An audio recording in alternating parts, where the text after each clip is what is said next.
Yeah. Hi guys, welcome back to my channel and to a brand new video. Today we're going to be filming my August wrap up.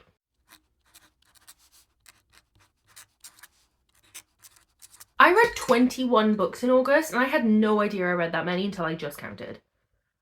I feel quite amazed at myself, I'm not gonna lie. Wow, I'm impressed. As per usual, if you do not know how we run the wrap-ups on this channel, I do not talk about my like Kindle Unlimited novella reads unless something really stands out to me and something I need to mention. So if you are looking to see what I think about a lot of smutty novellas, you can find out over on my Goodreads and sometimes on my Instagram. You can also catch up on what I'm doing in more of a live time over on Goodreads and Instagram. I always try and update you on there, always linked below. And also on this channel we go backwards to forwards. Backwards to forwards? Backwards. We go backwards. So I talk about my most recent read first and then my first read of August last. The reason I do that is because of how many books I read. I just kind of tend to like forget a little bit by the end of the month. So if I talk about it backwards, kind of just gets me more, I don't know, gets me to remember more about the book because I've been talking about books for like an hour. Let's just get started. First up, we have A Soul of Ash and Blood by Jennifer L. Armentrout. This is book 5 in the Blood and Ash series. I had no idea this was coming out, guys. I was flabbergasted. I read a lot of books this month in weekly vlogs, so I will link the weekly vlogs if they are up above me or down below, so you can check it out in more depth. But I had no idea this was coming out this year. Like, apparently it came out in July. I've heard nothing about it. I knew nothing about it, and I gave book 4 5 stars. So like it's the book that's been on my radar. Like I wanted to know, and I had no idea. So yeah, I got the audio copy of it because I really like those books in audio. But this was a new narrator because this whole book is told from a male's point of view. I cannot say much about this book without giving away spoilers for the series, so it is kind of hard to talk about this. But it is the first book from Blood and Ash, kind of just retold.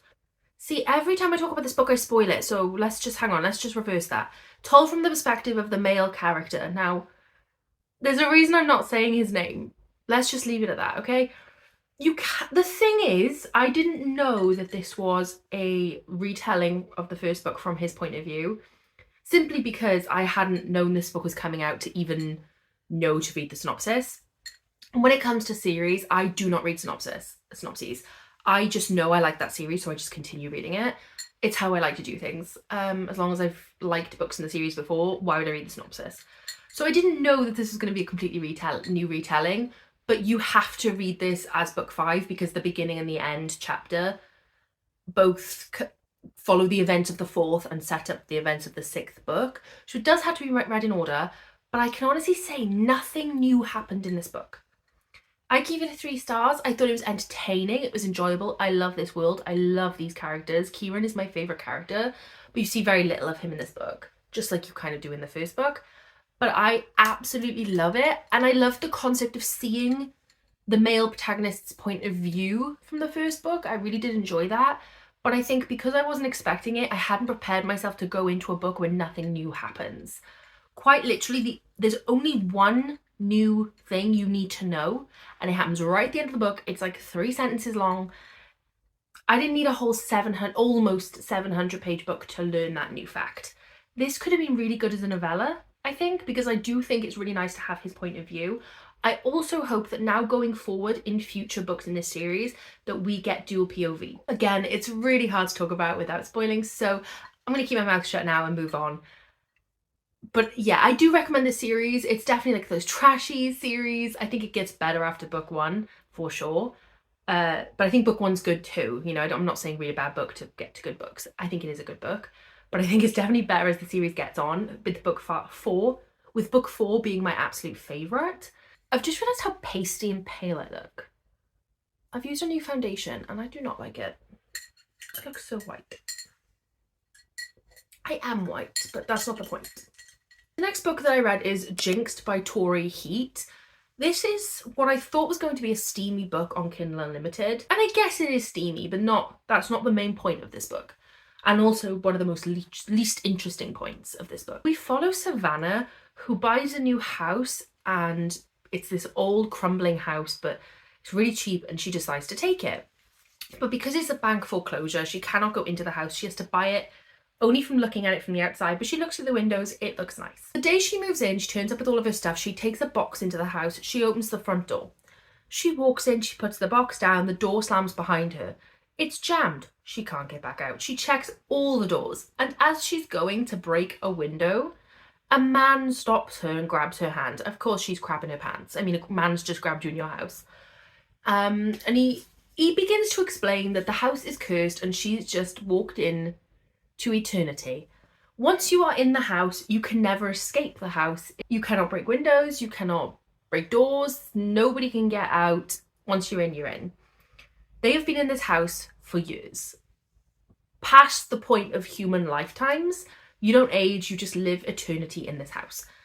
She obviously kind of craps her pants. I mean, wouldn't you? Be stuck in a house. But she is stuck in a house with 3 guys. It is a why choose romance. And I mean, the guys are fine. The romances are fine. Honestly, that is not my favourite part of this book. I gave it a 4 stars. It would have been a 5 stars if the romance had barely been a part of it, because that's just not what I enjoyed. But I really enjoyed Savannah trying to find a way to break the curse and living in the house and building friendships and exploring the library. I really just enjoyed this book on vibes alone and nothing more. It was so entertaining. I just had a really good time. But I also have seen, since I read this, it's got quite a lot, it's not got many reviews at all, but since I read it, I've seen loads of people on Goodreads picking it up, like 4 or 5 people. None of them have rated it very highly. So I do want it to be kind of said that this might not be for everybody. And again, the romance wasn't for me. It was mostly the vibes.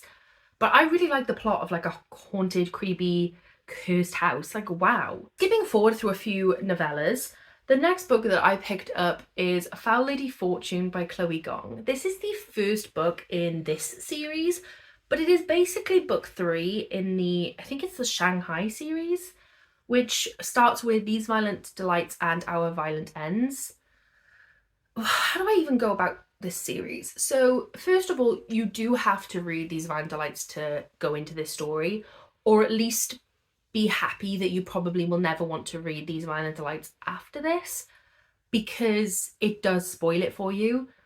And I would recommend you read those books because there's not much world building in this at all, because all the world building is done in These Violent Delights and Our Violent Ends. So if you were to go into the series without that, I feel like you'd really struggle because it does not set up anything for you. You dive straight in, continuing on the events from the last book. Well, not continuing, there's a time jump, but you know what I mean? Like, it follows a different character. It follows Rosalind Lang, so the cousin of Juliet from These Violent Delights.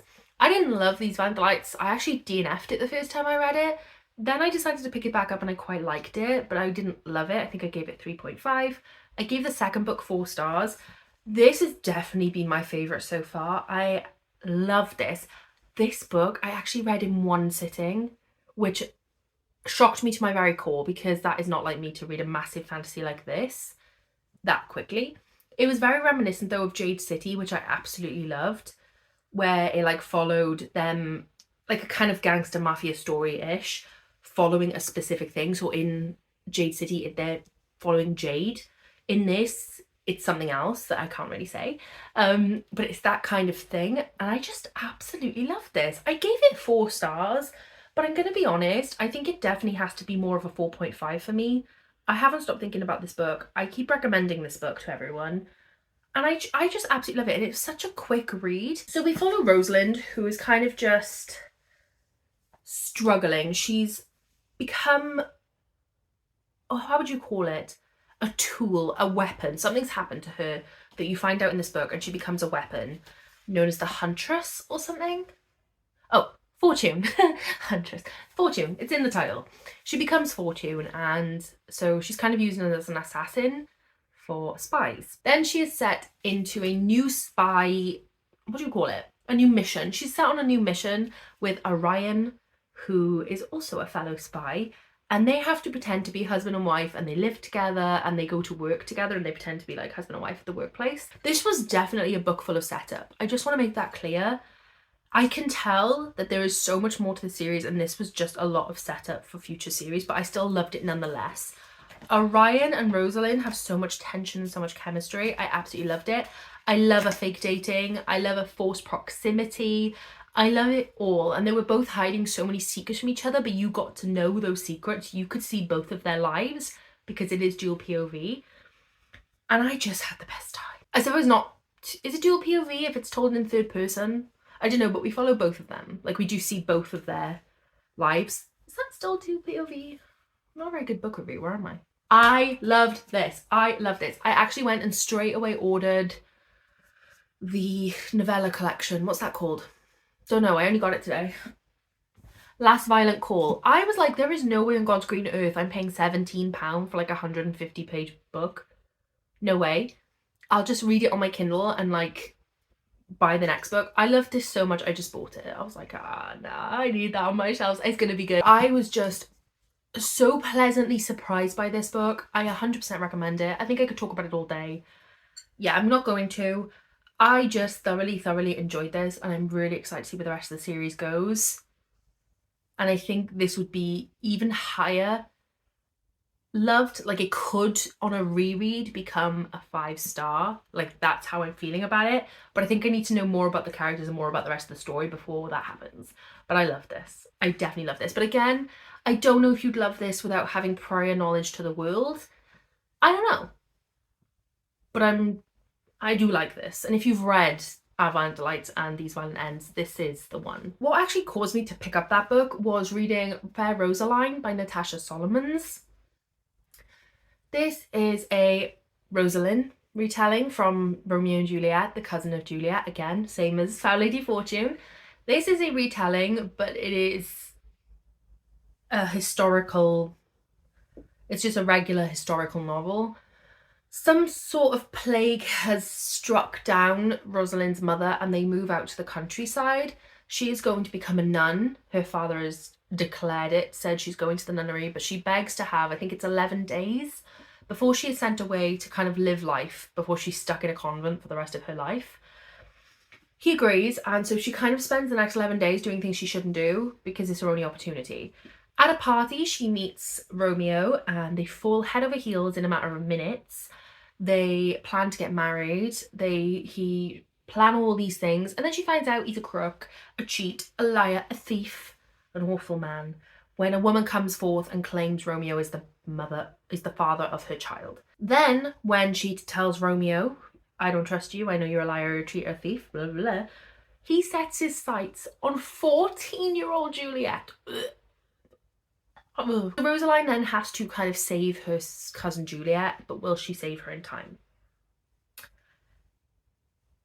I didn't love this book. I didn't love it at all. I think that the story and the plot was good. I just think that the characters were bland and 2D, and I didn't care about any of them. I didn't care if Rosaline saved Juliet. I didn't, I'm so sorry. I do love the concept of a book that turns Romeo into a villain, because as I've said before many times on my channel, Romeo is a villain.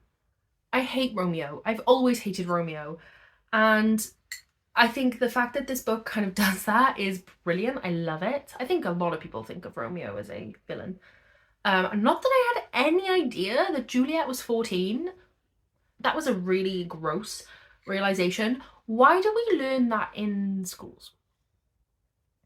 Why are we learning that? Please someone inform me, because that seems gross. I feel like as well that I hate to say the writing was boring, because I don't like attacking someone's writing style, but for me personally, I just found it very bland, very boring, and not very mesmerizing, which I feel like in a book like this, it had the opportunity to be beautiful and profound, and it just was not. I also did not like the ending, simply because the ending was fine, but I feel like there was no justification for choices that a character made where they would not have made that choice. There was nothing that happened to cause them to change their mind, to have not done a certain act that would have caused that end. Hold up, what did I just say? Again, it's impossible to talk about without spoiling. I tried to in my vlog. I'll link his. It wasn't terrible, and I think a lot of people will like this one. But for me, it just lacked a lot, which is why I then went into Foul Lady Fortune, because I was just so eager to pick up a Rosaline story that I enjoyed. And I did get that, so it was good. But yeah, this one would be a skip for me, but I know that some people will like it. Maybe just go in with lower expectations. I went in with really high expectations, and I'm not really sure why. I also picked up Tomorrow and Tomorrow and Tomorrow by Gabrielle Zevin. This has been on my TBR for like 9 months. I think I got it in December of 2022, and everybody was hyping it up back then, and I wanted to pick it up, but then I found out it was really sad, and I didn't want to pick it up anymore. Not that I would call this really sad. I don't think it's that sad, but I did cry, so I guess it is kind of sad. But I cried for different reasons. There's a trigger warning for cancer in there. It is a very brief mention, but it describes a body kind of shutting down, and it triggered me because I've lost people to cancer, and I didn't like it at all. It kind of just triggered me, but I don't think that's why most people cry in this book, but that's why I cried. So I want to make sure that people are aware of that trigger warning, because it does kind of come out of nowhere, and even though it's brief, it's painful. So this is a book that follows Sam and Sadie, and they kind of meet in a hospital gaming room when they are children, and then they reintroduce each other into their lives when they see each other across the train station many years later when they're both in college. Then they kind of embark on a long, many-year relationship of platonic relationship of making video games together and like starting up a business together and all those things. You just follow many, many years of their partnership together during its highs and its lows. I feel like we saw more lows than we saw highs. It was a very hard relationship to describe because I feel like they were made for each other in terms of platonic friendship. I definitely feel like they were meant to be in each other's lives, but I feel like they weren't good for each other either. I feel like they brought out both the best and the worst in each other. Especially Sadie. Both of them are very flawed characters, but I feel like Sadie, as a woman, you wanted to justify her actions and you wanted to be on her side, and then you had to kind of accept that that wasn't possible. She was in the wrong a lot of the time, and you felt bad for her, you know? You could see why she felt the way she felt, and you could see her struggles, and I loved her. I loved her even with all of her flaws. Same with Sam. Sam was very flawed and wasn't very good at communicating. There's a lot of miscommunication in this book. And yeah, I just feel like I was in a lot of pain watching them miscommunicate and watching them struggle through. But I love this book. I don't know if I said I gave it 4 stars. I think it's a brilliant book. Not sure I'll ever reread it because I don't know if I could take it again. It's a big strain on the heart. But yeah, it's brilliant. I would call it a mix of Ready Player One. I think everybody makes that comparison because they're making games and they talk about games and they talk about nostalgia. And if you're a gamer, and you'll see a lot of games that you recognize in here, and they'll talk a lot about those games, and that's quite nice, that's quite enjoyable, that's quite, you know, nostalgic, especially Mario games. I really enjoyed reading about those. But at the same time, it's not all about the games. I feel like a lot of people who don't like video games are like, oh, I'm not going to pick that up. This is more just a discussion on friendship and humans, empathy, and just complex friendships, honestly. It's brilliant. It truly makes you reflect on friendships and characters and human being and humanity, and I just absolutely love this story. It talks a lot about loss and grief, and it is really profound in the way it speaks, and you kind of connect to it no matter who you are, I'd say. I really, really enjoyed this one. I also read The Last Heir to Blackwood Library by Hester Fox. I picked this, I'm gonna be honest now, this was only like 2 weeks ago, and I'm gonna be honest with you, I don't remember a lot about it. And that's probably why I gave it 3 stars. I think it was middle of the road. Ivy lives with her best friend Susan in London. They're very poor.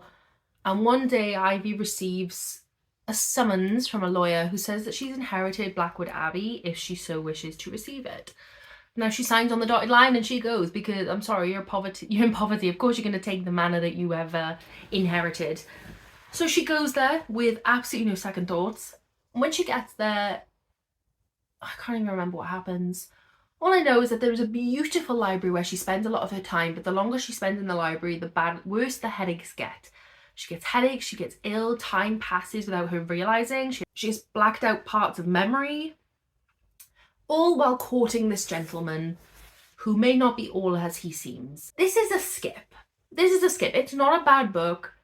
I think like 3 stars because it was fine, but to be honest, 3 stars is usually what I give to a good book. I would say this is more of like a 2.75, 2.5 middle of the road. It was fine. There was a lot of atmosphere. It is giving Daphne du Maurier. I feel like it was very Frenchman's Creek / Rebecca, but make it weird, which isn't a bad thing. I like weird. I'm not saying that as a criticism. I just feel like our character didn't have a lot of depth. We forgot about one of the side characters at the end. I was like, well, where the hell is this person? Are we just gonna forget that they ever existed? So I don't know what happened there. There's a romance in here that I didn't particularly care about. I also feel like I was getting so confused with the character, which is probably intended, but where they're missing time, they're forgetting things that have been told to them. But I'm then getting confused by what's real and what's not, and when she's saying things that contradict the things that have been told to her, it's kind of confusing to remember what the hell is going on. I understand what the author was trying to do. I do, and I think it's very clever. If it had been done in a way that worked, but it did not work for me, and I did not like it, and I did not understand it. If you're really into gothic books, that you love like a library setting, and you think, like, 'cause they're one of my favourite things, and you think you have to try it, go ahead. It's not awful. But I don't think anybody's going to come out of it like, oh my god, that was the best book I've ever read. I just don't think it has that capability. But I don't really have a lot more to say on it because it was just kind of meh. It wasn't like terrible, just meh. I also read this month The Whispering Dark by Kelly Andrew. I had no idea what to expect going into this book. I picked it up thinking it was a fantasy horror, and it is kind of. I think it's like it's called a paranormal thriller. And that's very much what it's like. We follow our main character called Delaney, who has always had like superpowers, especially in Marvel, has always had like a power that she'd never understood, but she's deaf, so she's always kind of presumed that she's just different because of the fact she's deaf. But one day she gets accepted to a university where they teach you how to parallel, what is it called? Slip between parallel worlds. So she can world jump. I don't even know what to say about this book. She can see ghosts. She meets Colton, who's like a mentor at the school, and he offers to help her, but like he's not a very nice guy. Kind of like I'm mean to everyone but you kind of vibes. Something weird is going on with him. Then students are dying, so they have to work together to find out what is happening to students. Honestly, that was the worst synopsis I've ever given, but to be honest, the book doesn't give you a very good one. Like, I feel like it's so vague, and I had no idea what I was going into, and now that I finished it, I still have no idea what I went into. I gave this 4 stars. I did really enjoy it, but I do remember very little about it, I'm not gonna lie. Like, I remember finishing it and kind of being like, oh yeah, that was so good. But trying to think back to what happened, I can only remember snippets. I do remember being very confused by the ending, but it was in a way that you were meant to be. Like, it was quite evident that it was just a very weird ending, and I don't mind that. I don't mind a weird open ending. But now I'm trying to think back, and I just remember nothing. What happened in you?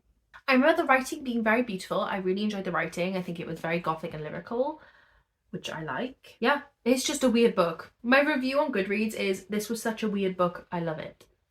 So, clearly I enjoyed it. But yeah, I really don't know what to say to you because I don't remember what happened. I didn't realise this was YA, and it is YA. YA/new adult, but definitely more YA. So be warned going into it, but I kind of liked it anyway. It was fine. I didn't feel like it was too young for me, so I enjoyed it. Okay. Sorry, I don't know what else to say to you on that one. I really wish I did, but I can't remember anything. Next, I read The List by Yomi Adegoke. Thank you to Libro FM for giving me access to the audiobook via their ALC's program. We follow Ola and Michael, who are getting married in like a week or something, and they're very much in love. Michael is an up-and-coming host to like a podcast or radio host or whatever host. So he's fairly well known. Not too well known, but a little bit well known. And Ola is a journalist who works for this website that is very feminist. Like, it like talks about injustices to women. One day they wake up and this list has appeared on Twitter, and this list contains the names of men who have done violent things against women. Be it harassment, sexual assault, violence, anything. The bad thing about this list is that Michael is on it. Considering Ola's job, there is a lot of pressure on her to cancel her wedding because she is quite well known, and listen to the voices of the women who have anonymously contributed to this list. Ola wants to. She doesn't call off the wedding, but she does take a break from Michael, and you follow their break. Michael, you see his point of view. He has no idea why he's on this list. Ola does not know that. She thinks maybe she believes him, but she also thinks maybe he just doesn't know why he's on the list, which could be a possibility. Yeah, you just see kind of, I guess, the repercussions of everything. Most of these bad, you see these bad men and the repercussions of what's happening to them and them getting cancelled. Then you see like the toxic men culture. It was a very important book with very important topics discussed. I did enjoy it. I gave it a 3. I mean, as much as you can enjoy a book with that kind of storyline.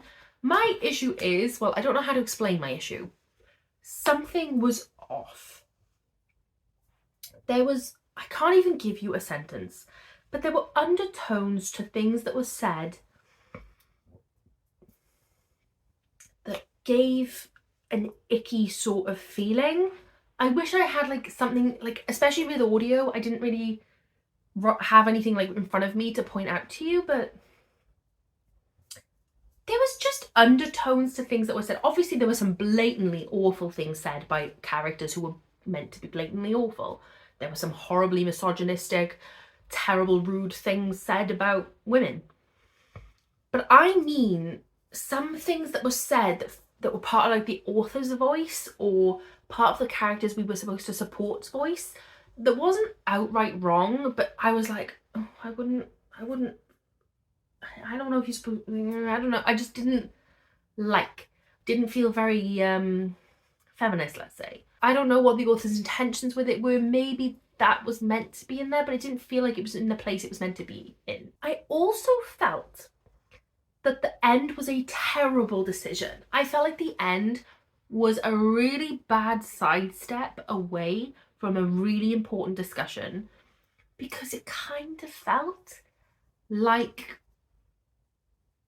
I can't really say what I want to say without spoiling it, so I won't say that, but it kind of felt like we shouldn't listen to things and that maybe we shouldn't believe victims.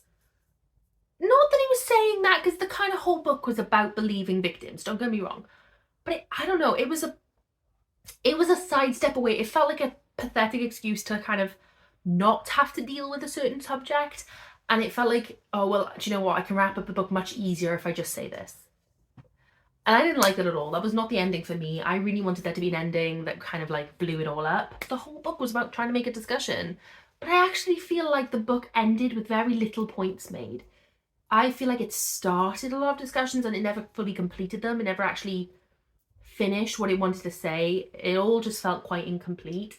I didn't like Ola and Michael as characters. I felt like they were very flawed, and obviously a lot of the people pointed out, especially Ola's flaws, and the way that she was like, defending her man, and it's different when it's someone you know. But then again, that discussion felt unfinished, and Ola felt flawed, and I didn't like her as a person.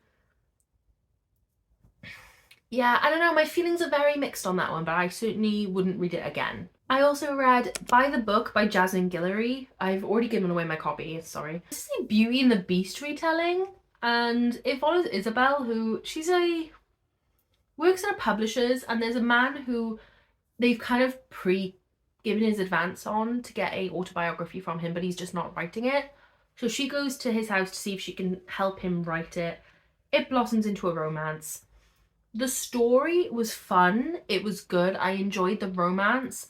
The problem I had with this book was the writing, not my cup of tea. I also felt like the pacing was completely off. Some moments were really like way too quickly resolved or way too quickly dealt with, and other things were dragged out for so long, and I was like, oh my god, I don't care anymore. Let's move on. There were also so many repetitive scenes. Like, I'm sorry, I don't know how many times we had to see them sit in the middle, like in the little living room cinema room, and watch TV with snacks. How many times did I have to watch that? Or read that, I suppose. How many times did I have to read that? Like, it was non-stop, over the top, don't want to read it anymore. That was my problem with it, more than the fact the book wasn't good, because I still remember the story. I enjoyed the story, and I think the romance was enjoyable. I thought they were good together. But again, there's only so many repetitive scenes I can read and enjoy. But I did read it in one sitting. I did just curl up one night and just read it all. It was very quick. It was very fast paced to read. Just definitely not gonna blow me away, and I don't think I want to pick up that author's other books, even though I used to own some of them and hold them, just because I didn't think it was for me.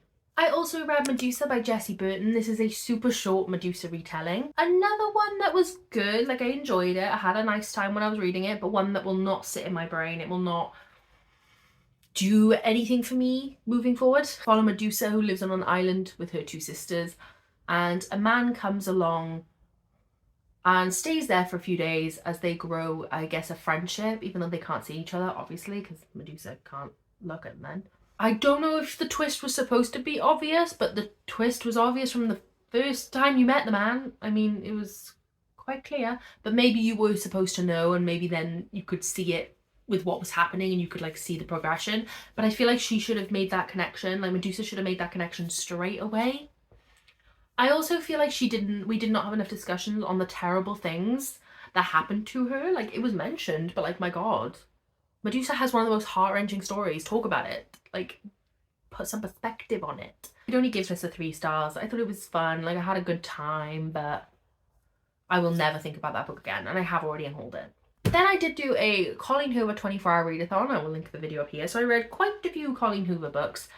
I'm gonna speed round these, okay? Because nobody wants to know. I read Confess. I gave it 2 stars and then unhauled it. It's about 2 people. One of them owns an art gallery and the other one was suffering with the loss of her childhood love from when she was 15 and the loss of her daughter. Not loss of her daughter in terms of like her daughter died, but like in terms of like not having enough control of her daughter because she lived with someone else.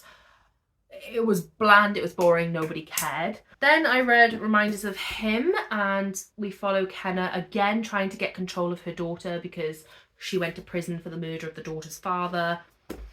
And it was not like murder in terms of like, I want to kill you. It was an accident, drunk driving accident. And yeah, she meets Ledger, who was her previous dead love's her best friend, and he has a connection with her daughter. It was actually a really good book. I gave it 4 stars. I really enjoyed it. It's not a literary masterpiece, but I did really enjoy the story and I did really enjoy the characters, and I would definitely pick this up again. So I did enjoy this one quite a lot. I also read All Your Perfects, which follows Quinn and Graham. You follow their previous timeline where they catch both of their partners.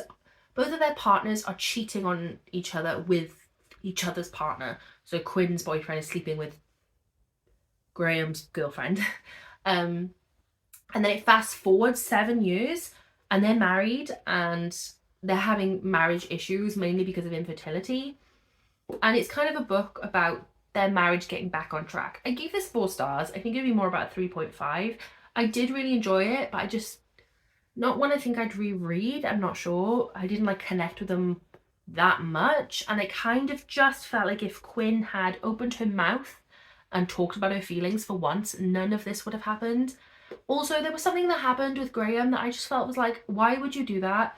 Why would Quinn forgive you for that? Why would you move on from that? That was the most pathetic excuse, and men suck. So I kind of got off it a bit from that point, but it was enjoyable nonetheless. So I did give it 3.5. November 9. This one follows Ben and Fallon. They meet on November 9th and then they meet up on every November 9th for years to come. This was fun because I really enjoyed the concept of only seeing them meet once a year. And I thought we'd see in between each year and we don't, and I really, really like that. Talk about slow burn. Problem is, the reveal kind of messed up if you ask me. Plus, there was one thing that Ben did that I was like, absolutely not. If you had done that, like if someone I liked did that, death. You are dead to me. I do not want to see you ever again, because what the hell was that? That was so gross. Not just against Fallon, but like gross in general. Like that was such a gross thing to do. Why would you do that? So that definitely brought it down in my estimations. I gave it a 4, rounded up from a 3.5, you know? It was enjoyable though. These Colleen Hoover books are like, Are they literary masterpieces? No. Are they highly entertaining and easy bingeable reads? Yes. So I did have a good time reading these, I'm not gonna lie to you. But they always wind me up. Every single time in one of her books, they do something that tremendously winds me up.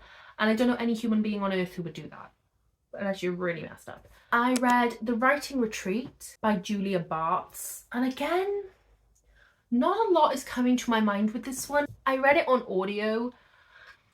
I know a lot of people have been really hyping this up, but it doesn't have very good reviews, so I don't know how that's happened. You follow an author who goes to a writing retreat with this author that she's like hyped up in her head for many, many years, like one of the best-selling authors, who holds a retreat every year for young and aspiring writers to go to. They live there and they kind of like worked, you know, they work to the bone to make sure that they come up with a masterpiece. Shock horror, the author is not all that she seems to be. What a shock, what a surprise. I feel like by the end, I was just kind of so over it that I couldn't really skip it because it was in my head, like audio, but I was like, I don't care anymore, please just be over. And when it was over, I was like, thank God that's over. So I gave it 2 stars. I didn't really have a good time. I also read Near the Bone by Christina Henry, and I feel really bad talking about this one because I know that it hurts Lauren to hear that I don't like this book. Oh no, that's not true. I like this book. I like this book a lot. I gave it 3 stars though. You follow Mattie, who lives in the woods, completely isolated away from any civilization by her abusive husband, who like beats her and is just all around terrible to her, in the middle of a snowy mountain. And suddenly her husband goes a little bit like off the rails when a monster is lurking around the cabin. I don't want to say anything more than that. It just goes from there. And it was such a good book. Like, I was thoroughly enjoying it, and then it ended and I was like, huh, what? And this is why it only got a 3-star from me, was because there were so many unanswered questions, and not even in like a, oh, that was weird, I love an open-ended story way, in more of just a, I wish I'd never read this because there was no point in me reading this because I didn't get any answers to what I wanted to know. I'm so aware that Lauren is sitting watching this going, ouch, ouch, because Lauren really liked this. I don't mind an open end, but I like all of the plot and the questions to have at least been answered before you kind of give me this open ending. I still need answers to the things you put into the book. I didn't get that with this, and that is just not for me. So even though I really loved this book while reading it, I was so annoyed at the end. Like, I literally was like, hang on, is that the last page? I am cheesed off. I'm so cheesed off that I gave it 3 stars. I'd say all the way through the book was a 4. If you'd added 50 pages and answered my questions, it would have been a 4-star. But sorry, Lauren, it was a 3. Sorry. This is the first wrap-up I've ever filmed where it's taken me under an hour. I'm at 54 minutes. I'm pretty sure that's the first time that's ever happened, or at least in the last few years, that's the first time that's ever happened. Amazing. Please let me know down below if you've gotten to this point what your favourite read of August was, and maybe let me know what your least favourite was if you had a bad read as well. I would absolutely love to know. Also, let me know how many books you read. I would love to know. And thank you so much for watching. Don't forget, all the vlogs that I've read some of these books in more detail are in down below, and so are my Goodreads and my Instagram, and I shall see you in the next one. Thank you so much for watching. Bye!